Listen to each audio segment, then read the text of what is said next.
My sweet and lovely viewers, কেমন আছো তোমরা সবাই? আশা করি প্রত্যেকে অনেক অনেক ভালো আছো। আজকে আমরা চলে এসেছি নতুন আরেকটি ইনফরমেটিভ ভিডিও নিয়ে। তো আজকের ভিডিওতে 4টি বিশেষ লক্ষণের কথা বলবো। এই 4টি বিশেষ লক্ষণ যদি কোনো গর্ভবতী শরীরে লক্ষ্য করো, তোমরা ধারণা করতে পারো যে গর্ভের আগত সন্তানটি একটি ফুটফুটে কন্যা সন্তান আসতে চলেছে। প্রথমত যদি দেখো, গর্ভবতী মা 5 মাসের পর থেকে মিষ্টি জাতীয় খাবারের প্রতি তার আকর্ষণ অনেক বেড়ে গেছে, সেক্ষেত্রে ধারণা করা হয় গর্ভের আগত সন্তানটি কন্যা সন্তান আসতে চলেছে।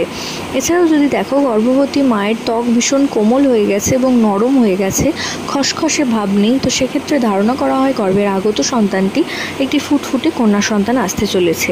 এছাড়াও চতুর্থত যদি দেখো যে গর্ভবতী মায়ের চুল পড়ে যাচ্ছে এবং অনেক পাতলা হয়ে গেছে, তো সেক্ষেত্রে ধারণা করা হয় যে গর্ভের আগত সন্তানটি একটি কন্যা সন্তান। এবং চতুর্থত যদি দেখো, গর্ভবতী মায়ের ব্লাড প্রেশার সবসময় কম রয়েছে এবং 120 বা 130-এর মধ্যে রয়েছে, যেটাকে বলা হয় নর্মাল প্রেশার, তো সেক্ষেত্রে তোমরা ধারণা করতে পারো যে গর্ভের আগত সন্তানটি একটি ফুটফুটে কন্যা সন্তান আসতে চলেছে।